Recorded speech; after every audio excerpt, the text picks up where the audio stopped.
دیوبند الوداعی ترانے، خبریں، نعت نظم، بیانات، آواز کا سفر، مکالمے، ڈیبیٹ، پروگرام وغیرہ وغیرہ کی خوبصورت اپڈیٹ حاصل کرنے کے لیے ابھی یوٹیوب چینل محاسن اسلام کو سبسکرائب ضرور فرمائیں۔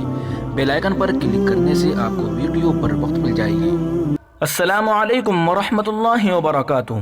دارالعلوم دیوبند کے قدیم طلباء کے لیے ضروری اعلان بابت تعلیمی سال سن 1442-43 ہجری۔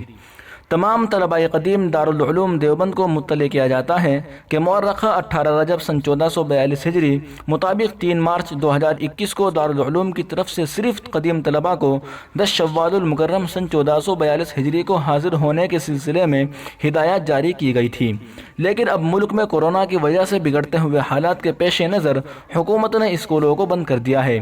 اس لیے تمام طلباء قدیم دارالعلوم دیوبند کو اطلاع دی جاتی ہے کہ وہ ابھی اس سابقہ اعلان کے مطابق دیوبند کا سفر نہ کرے اور اس سلسلے میں دارالعلوم کی طرف سے اگلے اعلان کا انتظار کرے۔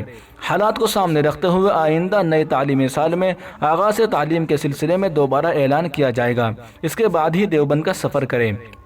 دوستو، یہ اعلان ہے ادارے کے قائم مقام محتمم حضرت مولانا قاری محمد عثمان صاحب منصور پوری دامت برکاتہم العالیہ، استاذ حدیث دارالعلوم دیوبند۔